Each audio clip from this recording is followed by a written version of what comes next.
Thank you for inviting me. It's exciting to be here with you all. Welcome everybody. If I give you a little bit of an introduction to myself, I am an integrative psychotherapist. I was born and brought up in Africa, so I lived in Malawi, a small country in Central Africa, until teenage years and moved to the UK. I went on to study psychology and since worked in that field in many different areas, parenting. I worked in schools, training school staff, and more latterly as a therapist in South London. So that's my journey. I don't have Lyme disease. I have a very good friend who has Lyme disease, so I know the journey, but I do suffer with chronic health issues. I suffer with chronic migraines and more recently a chronic hip condition. So I know how debilitating it can be, and not just physically when you can't do things that you always used to be able to do, but emotionally as well, how challenging that can be.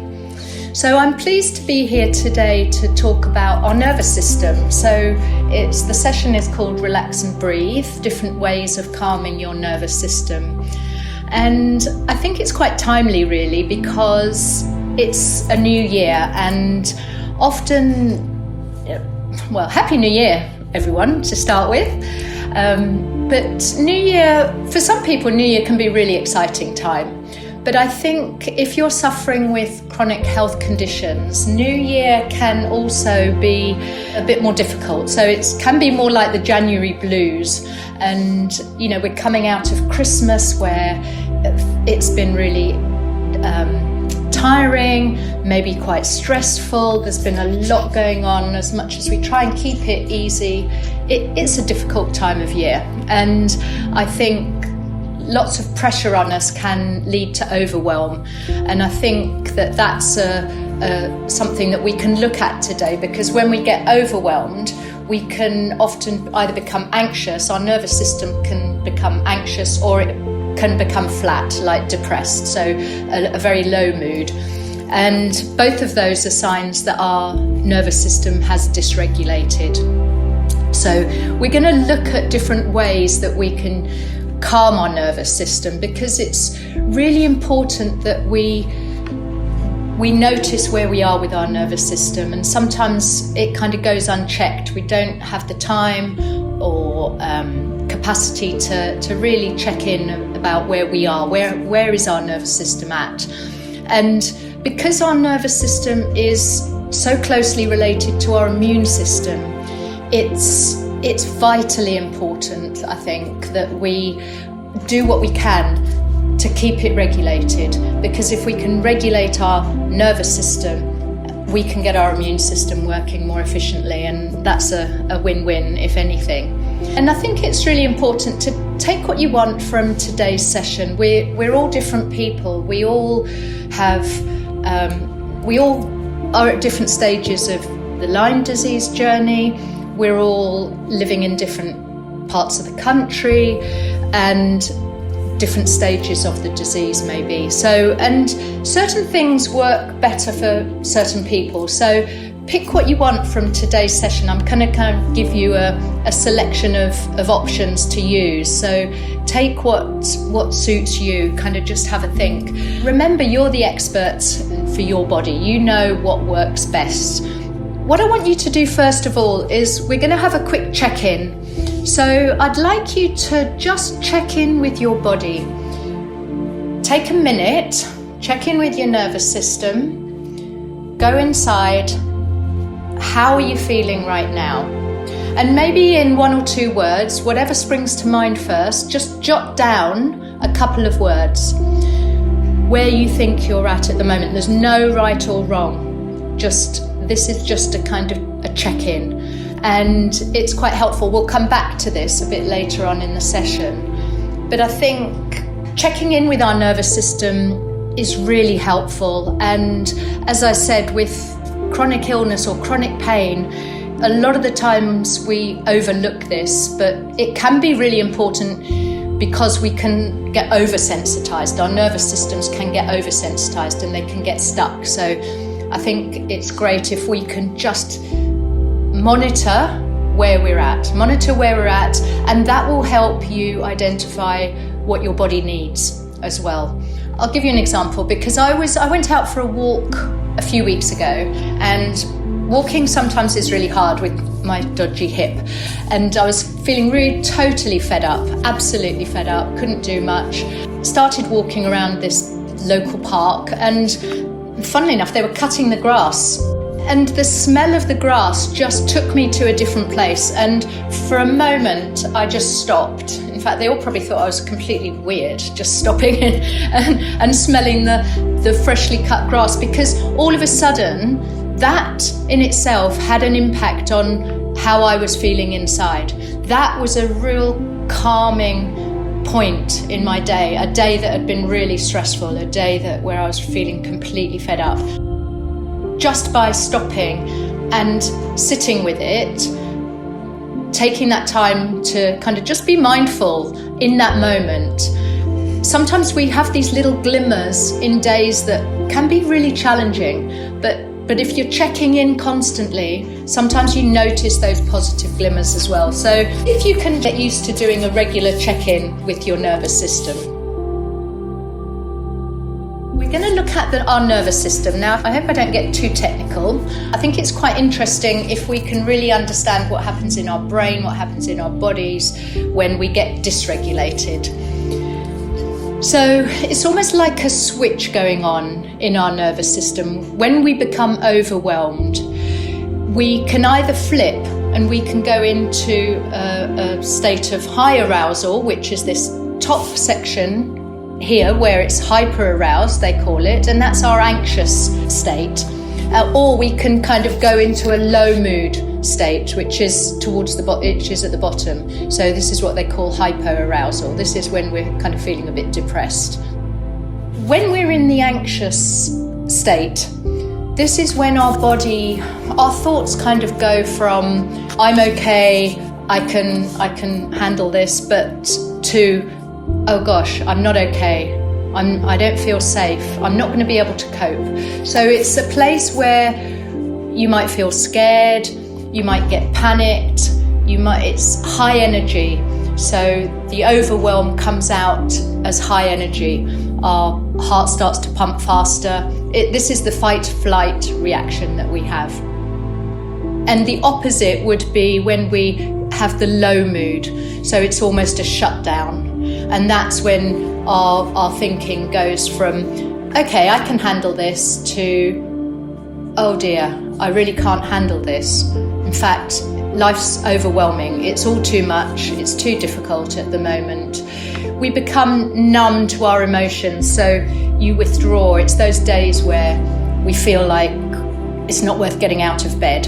You just want to pull the duvet up and stay in your bed all day and not face the world. It just feels really, really hard. So those are the two ways that we can become overwhelmed. And this diagram is called the window of tolerance. So it's called a window of tolerance because it's this window between both of those states that is where we are regulated. This is where we want to be.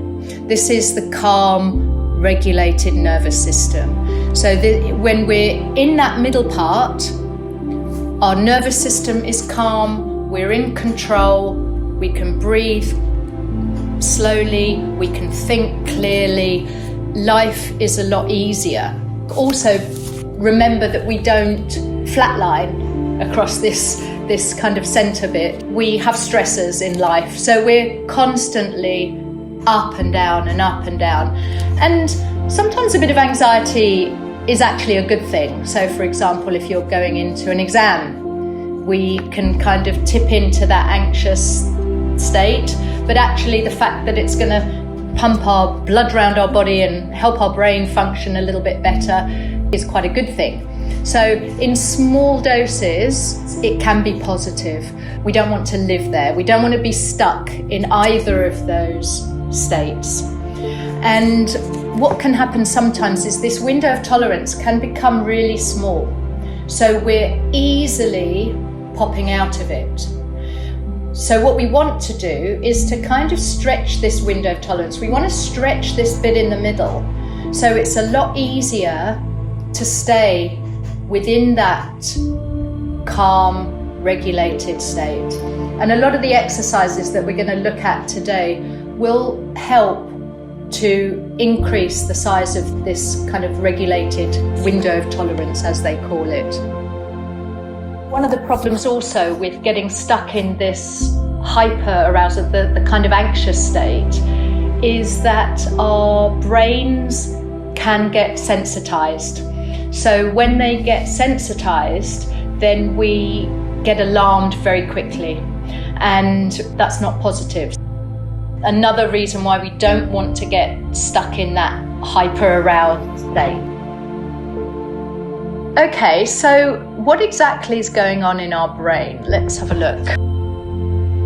This will kind of help give you an idea of, when we talk about regulation, how our brains are working with our bodies. It's a real joined up effort. What happens in our brains is, if we look at this diagram, this is a very simplified diagram, and splitting the brain into three main areas. So we've got the reptilian brain, which is our primitive brain. So this sits at the back of your head, at the top of your spine. And this is the primitive brain that we evolved with from caveman days. And we have the limbic brain, which is kind of near to it, tucked in. And then we have this massive frontal cortex, prefrontal cortex they call it. And this is our thinking brain. This is as we've evolved into kind of modern man. This is what we've become. We've got this big frontal cortex, and that's what helps us function in the modern world, really, because this is where we do our planning, our problem solving, everything like that. But what's interesting is our reptilian brain, our primitive brain, is working exactly as it did back in caveman days. So what used to happen then is that we'd be out hunting in the field, and maybe a woolly mammoth would come along, or a saber-toothed tiger, and your primitive brain, your reptilian brain, would see the threat, and it will release chemicals, the hormones adrenaline and cortisol. So these hormones are pumped out really quickly, in nanoseconds. It happens so quickly.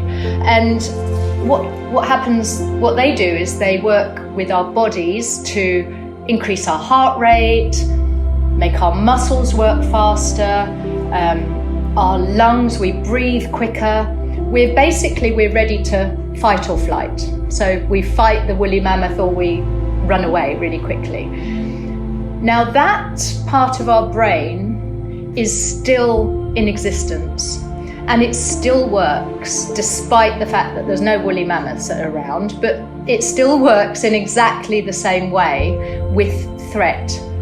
And actually what's really interesting is it doesn't have to be a real threat.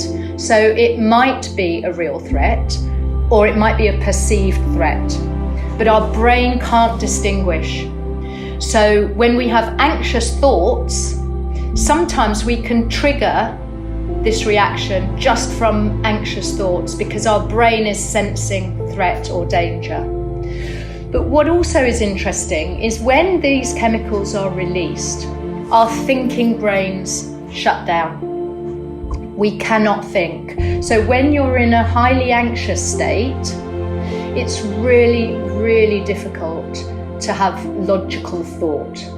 And that's for a reason. That's to keep us safe. Our brains are designed to keep us safe, but sometimes they kind of work against us, but they're designed to keep us safe. For example, if you were walking out into a street and you saw a car hurtling towards you, we don't want to be standing there going, right, what could I do? I could go to that side, I could run that way, I could run that way, or all of a sudden our brains have gone. We run, we don't even think, we just go, because that thinking brain shuts down. And I think that's really important for us to remember, because sometimes when we're overwhelmed and when we're in an anxious state, we need to regulate first. We need to calm our nervous system before we can think. We can't make logical decisions. We can't go into meetings if we're highly anxious. It's not so effective. So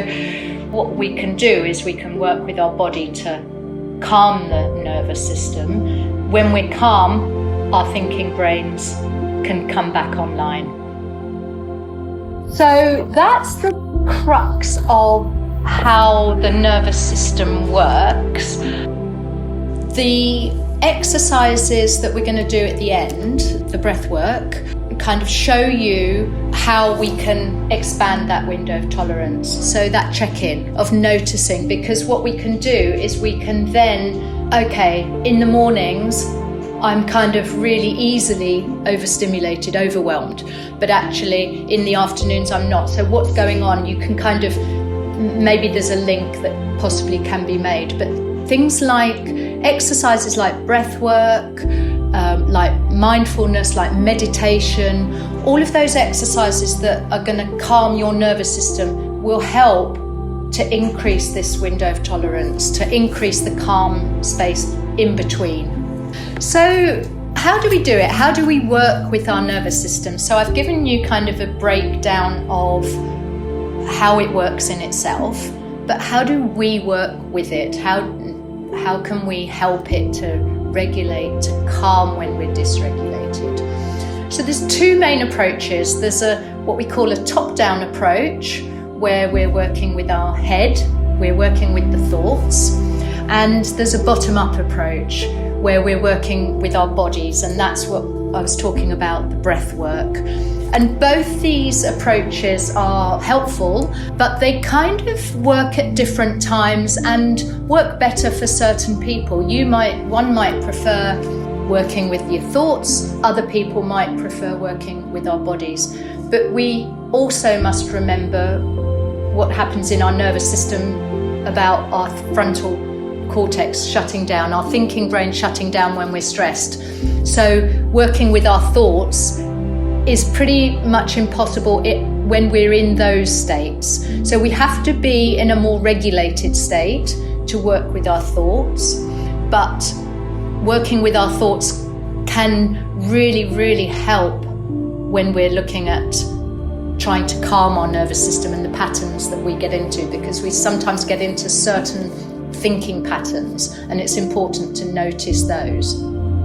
So we're going to look at both of these in turn. First of all, we're going to look at working with our thoughts. So why are our thoughts important? Sometimes you see it as a circle. It just shows that our thoughts, our feelings, and our behaviours are all linked. So this is the premise of a cognitive behaviour approach. What it says is that our thoughts will affect our feelings, and how we feel affects how we behave, and that feeds back into how we think. It's this constant kind of cycle. If I give you an example, if I was driving down the road and somebody cut me up at the traffic lights or did something like that, my first thought might be, oh my goodness, what an idiot. Oh, how can they do that to me? And it actually might lead me on to feeling quite angry. So that feeling angry might affect the way I drive. So I might start driving a little bit more aggressively or faster than I would maybe do. And it kind of shows how these are all linked, our thoughts, our feelings, and our behaviours. Because if we change that thought, if I was to think, wow, that person's in a hurry, maybe they didn't leave enough time to get where they're going, or something's happened that they need to get somewhere quick, then it would lead me to still feel calm, because the thought hasn't triggered an emotion like the anger. So the thought has led to my feelings being different. And then if I feel calm, that leads to my behaviour in the car. I drive more calmly, I drive more slowly. So these three things are interlinked and can also go vice versa as well. But it's really important that we kind of recognize that, because I think sometimes our brains are absolutely amazing things, but sometimes they can kind of play tricks on us or not work in our favor. And if we get stuck, for instance, with a negative thinking pattern, which is easy to do, really easy, especially when we're in chronic pain. You know, it might be, oh my gosh, I'm never going to get better. Or I'm never going to be able to go back to the gym, or never going to be able to socialize again. You know, because of our experience, those are some of the thoughts that can go through our head. But the problem is, these thoughts, the more we think in this negative thinking pattern, the more we can ruminate, we could catastrophize, we can kind of go down a bit of a rabbit hole with all of that. And the result of that is it just gets a lot worse. So I think it's really important that we're mindful of what is our thinking pattern, what's going through our mind. If we're feeling really low, if our nervous system is really dysregulated one way or the other, what's going on in your head? What are the thoughts that are going through your mind? And what we want to do is to reframe them, just like I did with the driving example. So the first thing to do is for us to notice, and that's really important, because the noticing in itself is a big thing. It's a bit like, you know, we're checking in with our emotions. We kind of plow through the day and we don't take time to reflect. We don't take time to just stop and kind of think about, okay, what are the thoughts that are going through my mind when I'm feeling like that? And I think what's really important when we're doing this is to be a friendly observer. And what I mean by that is just make sure that the way you're observing, the way you're noticing these thoughts is non-judgmental.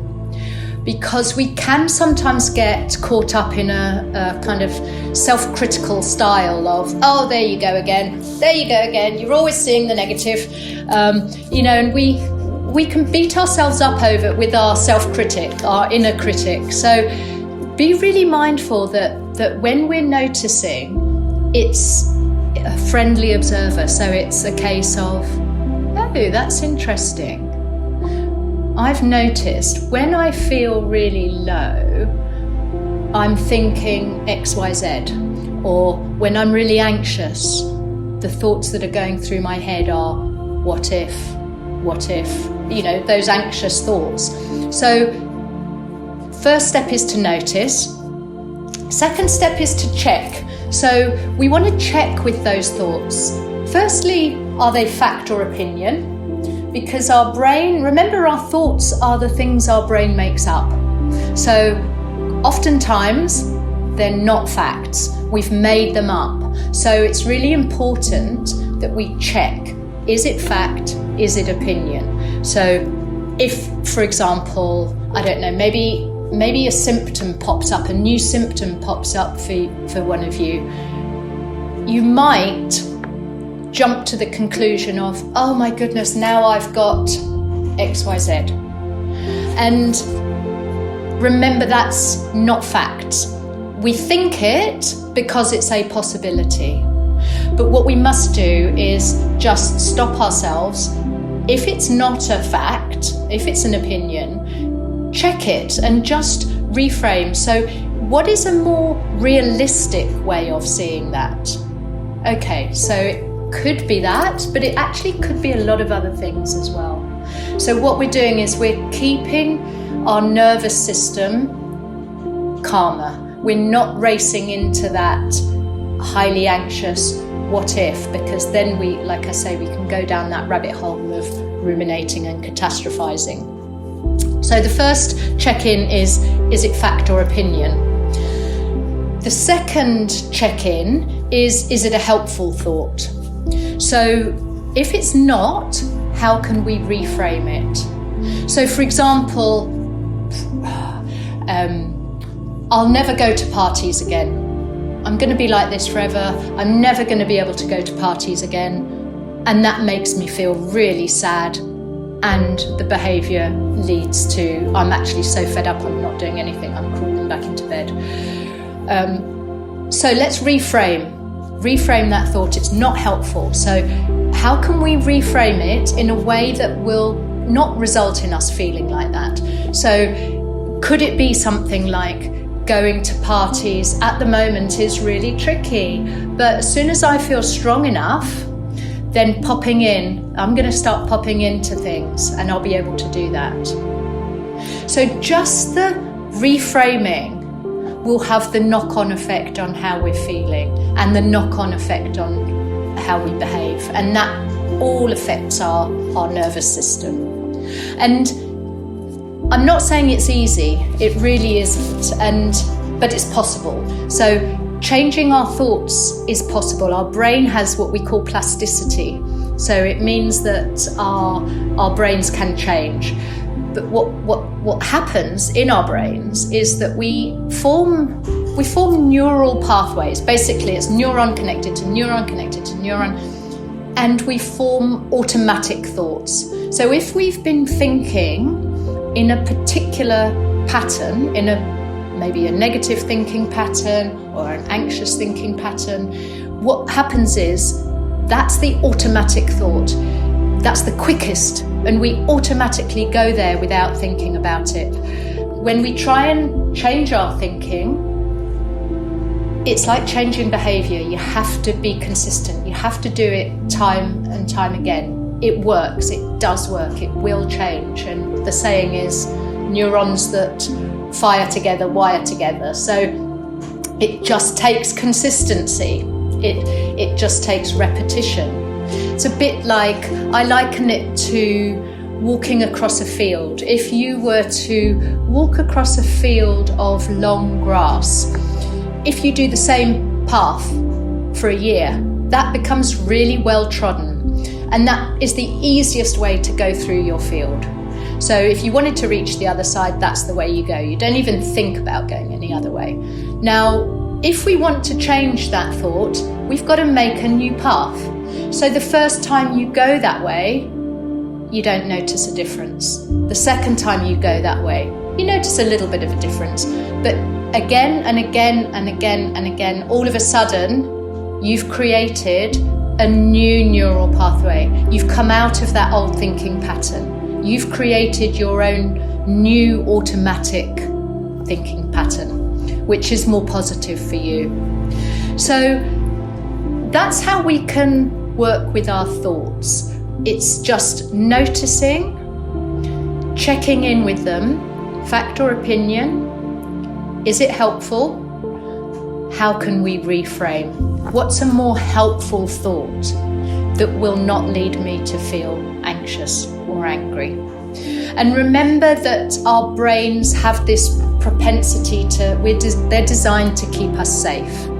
So this goes back eons. It's the way our brains are wired to see danger, because that's what's kept us alive, right?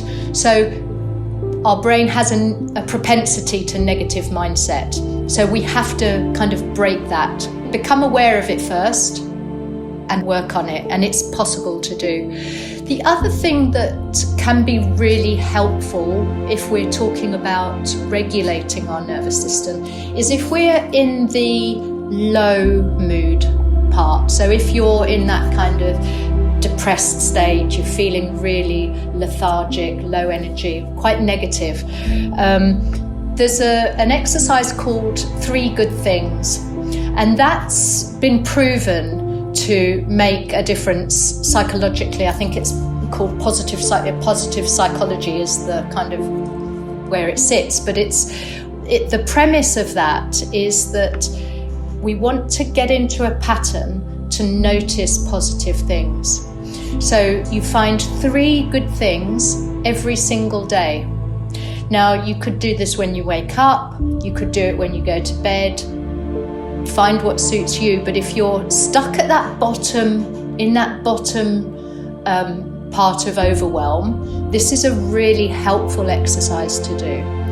And they don't have to be big things. They can be tiny. They can be that you saw a beautiful rose, that you had a really nice cup of coffee. Finding those things, what we're doing, again, we're changing those automatic thought patterns. We're going out of our way to see positives. The other thing, before I move on this slide, which can be quite interesting, is that we can also work with the behaviour. So we can work with the thoughts, but we can also work with the behaviour to regulate our nervous system.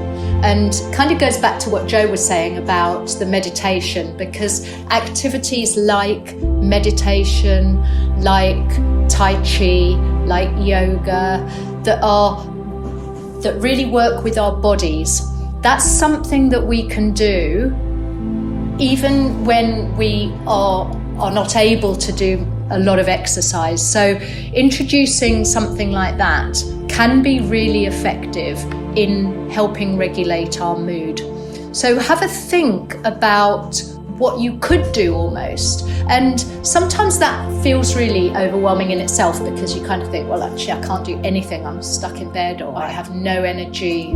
It's impossible. But there will be something. There will be something. So, for example, last year, I couldn't exercise at all, and that's a big part of my life, and I really struggled with that. So my son was getting married, so I grew the flowers for his wedding, which was absolutely fantastic, but it also gave me something where I could change my behaviour. I didn't have to exercise. I could just go and plant some seeds. I could tend to the flowers. That gave me the purpose. And I think this is sometimes really important, because when we lose something, that behaviour that we lose, that something that we can't do, is what gives us our purpose. So have a think, what might work for you that could give you purpose in the way that some other behaviours used to. And there will be things, it's just sometimes hard to think about them, but when we see how it affects our nervous system, how it affects our thoughts, how it affects our feelings, it's really important that we can kind of have that reflection. Okay, so we're going to look at breath work now. We're going to have a chance to practice each of these.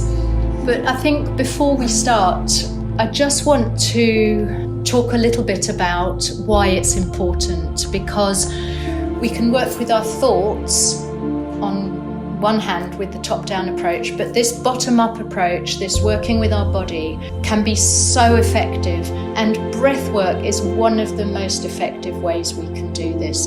If you have foggy brain, it's really hard sometimes to work with our thoughts. So this is the better option. And what happens when we work with our body, especially something like the breath work, is that we're stimulating what we call the rest and digest part of our nervous system.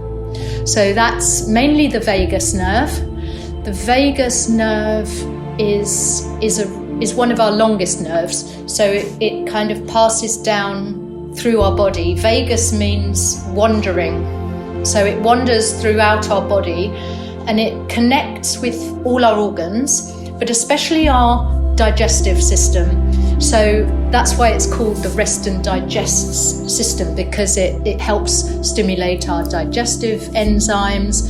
It helps regulate our blood flow, increases the blood flow to the digestive organs, regulates bowel movement. So it really is important, but not only for the digestion, for our immune system as well. The vagus nerve plays a huge role controlling inflammation, helping us with our immune response, and it also plays a massive role for mood regulation. So it helps with anxiety and depression. So vagus nerve is really our friend. It's so important. And what's interesting is that it kind of travels through our body, but it sends most of the signals back to our brain. It doesn't send signals from our brain out. It picks up signals throughout our body, mainly our gut, hence the kind of the gut-brain axis. It's like gut is called our second brain. It has so many neurons connected to it. And a lot of this is sent back through the vagus nerve. So the vagus nerve plays a really important part in helping us regulate our immune system, but also our mood regulation. Breathwork is one way of stimulating our vagus nerve. There's other ways, like you might have heard of cold water swimming or cold water dipping, or even in your shower, having 2 minutes of cold water. Some people like it. Humming, gargling, things that kind of work with our neck, because this is where it's traveling down. So singing is meant to also be good for stimulating our nervous system. But breathwork, I think, is the most effective. So we're going to look at breathwork. Now, you might be thinking, well, what's breathwork? Because I breathe all the time. What is there to think about? But actually, we breathe all the time, often not even thinking about it. And it's really interesting when we pay attention to it, when we focus on it. It's kind of what happens, how are we breathing, and how can we breathe a little bit differently. So we're going to have a go at these techniques and try to do it along with us if we can. That would be fantastic. You can either keep your eyes open, you can make yourself comfortable sitting, you could lie down, you could lower your gaze or close your eyes. I think what we'll do is start with a body scan. So what I'll do first of all is I'll start with a body scan that we can just check in with our body. Then we'll go on and do some deep belly breathing. So we'll start just breathing normally, and then we'll go into a more deeper breath. Then we will look at box breathing, and finally finish with the 4-7-8 breathing. 4-7-8, I personally believe, is one of the most effective ways to work with anxiety. It's pretty quick, it's pretty simple, but we'll come on and talk about that as we go. So maybe if we can just start with a body scan. So we're gonna just come into our bodies, and just, you could lower your gaze, close your eyes. We're gonna start with our feet. So what I want you to do is just notice the parts of your body as I go through it. So we'll start with our feet on the ground, firmly planted, being supported by the earth. Travelling up through our ankles, up through our shins, up your calf muscles, just noticing how it feels, noticing for any tension, up through your knees, into your thighs, up through your sit bone on the chair. Again, being held by the earth. Up through your pelvic area, your stomach, your lower back, your chest, your upper back, moving up through your shoulders. Is there any tension to relax? Down through your arms, your upper arms, your elbows, your forearms, your hands, your fingers, and your thumbs. So just going back up your arms. Notice what's happening in your neck. Up into your head.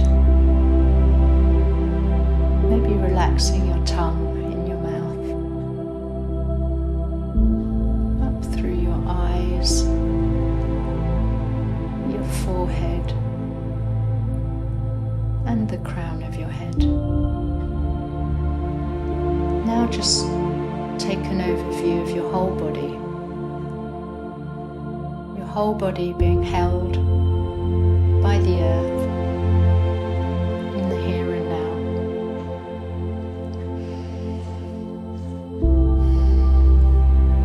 Okay. So what I want you to do is to just notice your breathing. And I would invite you to place one hand on your heart and one hand on your belly, on your stomach, and just breathe normally.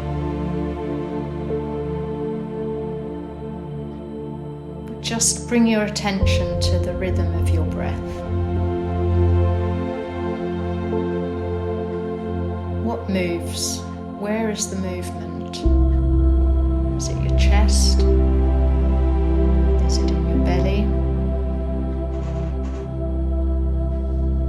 Now begin to expand your breath and breathe fully and deeply into your belly.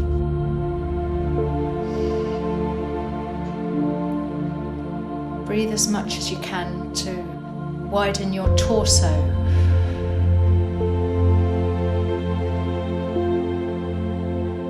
Breathing in through your nose and out through your mouth with a gentle, like you're blowing gently out of a straw.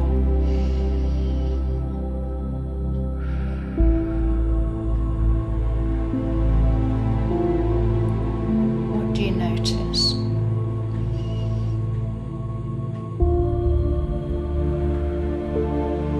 Now, as you exhale, maybe just letting everything go. Releasing any stress that you're holding on to.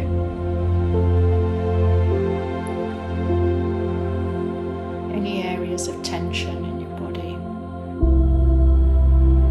Take another deep breath and breathe into that space. And as you exhale, just imagine the tension leaving with the exhale.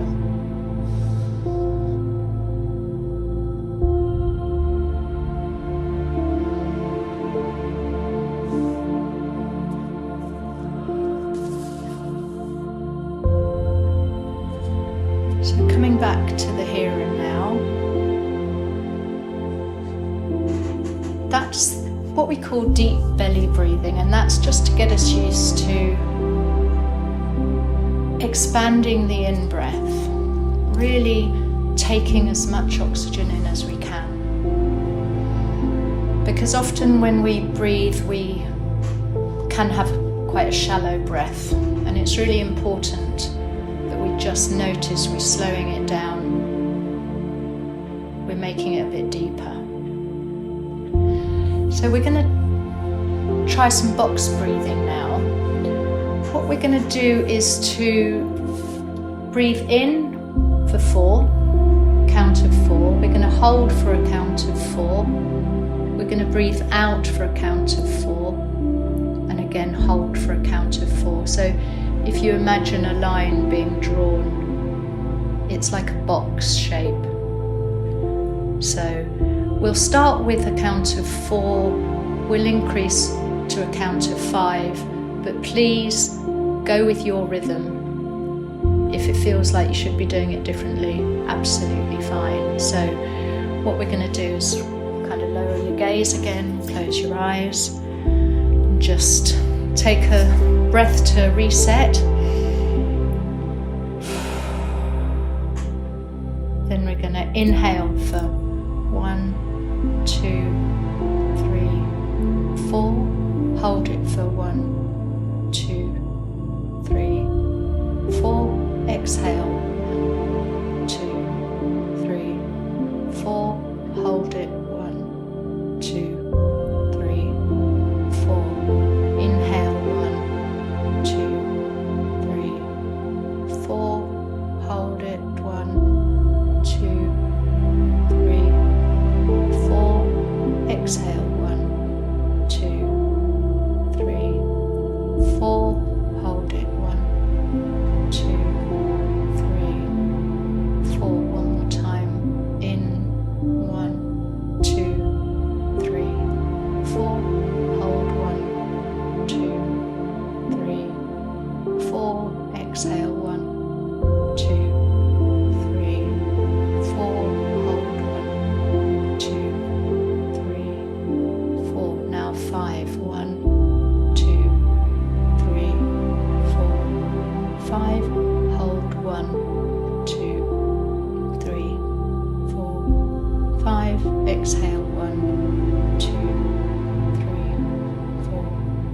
5.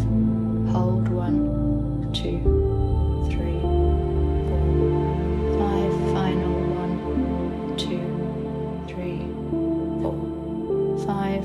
Hold 1, 2, 3, 5. Exhale 1, 2, 3, 4, 5. Hold 1, 2, 3, 4, 5. Now come back to your normal breath. Just notice how you feel. Notice if there's any change, anything that comes to mind. And we're going to finish with the 4-7-8 breath. So this is the counting. We breathe in for 4, we hold for 7, and we breathe out for 8. And I think what's really important with this technique is that the out-breath has to be longer. The in-breath is shorter, the out-breath is longer.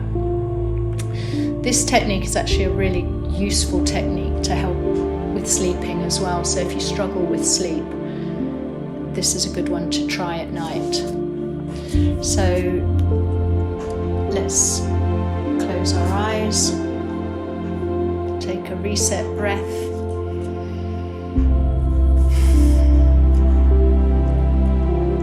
Exhale all your air. Now inhale for 1, 2, 3, 4. Hold 1, 2, 3, 4, 5, 6, 7. Exhale 1, 2, 3, 4, 5, 6, 7, 8. Inhale 1, 2, 3, 4. Hold 1, 2, 3, 4, 5, 6, 7. Exhale 1, 2, 3, 4, 5, 6, 7, 8. Inhale 1, 2, 3, 4. Hold 1, 2, 3, 4, 5, 6, 7. Exhale 1, 2, 3, 4, 5, 6, 7, 8. So now come back to your normal breath, back to the here and now. Notice how you're feeling. Notice if any sensations are different. Are you feeling calmer? Are you feeling any more relaxed? If so, just kind of stay with it. Sit with that for a minute. And how does it feel? Just let it sink in.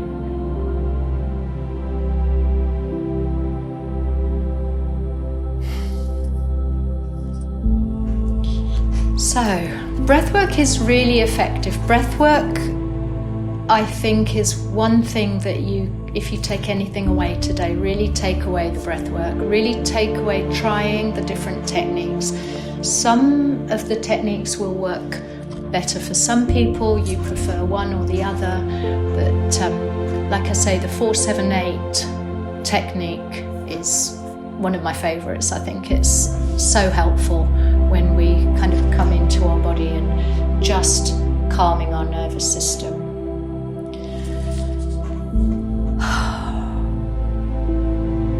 Hopefully you're a little bit more relaxed, and we'll come on to feedback from that. We've just got one more slide, so I thought I'll just finish with this slide. So breath work, working with our body, working with our thoughts, what's going through our mind, how we're thinking, how we're feeling. All of these strategies to help us reset, help us calm the overwhelm, calm your nervous system. But what else happens? So what else helps? Prioritizing rest and relaxation. I've just got 4 things here, and it's really interesting for us to kind of think back to your words where we started, where your nervous system is at. And I think when we're checking in, our words that we kind of pick up on can be the clue as to what strategy, what technique we need, what do we need more of, how can we bring that into our daily routine. So rest and relaxation is so important, right? And it goes alongside that balanced lifestyle. So a healthy sleep hygiene, a good nutrition, so important to help us, and what we eat can really affect how our brain works. So healthy eating as much as we can is vital, really, whatever you can do. And we've spoken about self-compassion, and I know some of the other talks that you've had have kind of focused on this, but again, I think it's such an important thing to keep in mind, especially when we're kind of looking at our nervous system, because it can help with the calming. And there's a great resource, Dr. Kristin Neff, she did a lot of she's a psychologist, and she did a lot of research on self-compassion, and her website is really helpful insofar as it has a lot of resources. It has guided meditations, it has activities around self-compassion, but it's just about go gentle on yourself, go be kind to yourself, and give ourselves a break. Sometimes it's okay to have bad days. It's okay. Like we heard earlier, this will pass. But it's okay to feel like that. It's okay to just have a day where things aren't working out and you're looking after yourself. And then stress management, again, things that we've touched on, activities that are really helpful for working with our nervous system, yoga, tai chi, mindfulness. Again, there's an app that I find really helpful called Insight Timer. I don't know if any of you know about it, but it has thousands of guided meditations. Quite a few that they try and flog you, but you don't have to. You don't have to buy into any of the ones that charge. So there's a huge resource around guided meditations, talks, lots of things to listen to on that. Thank you all for listening.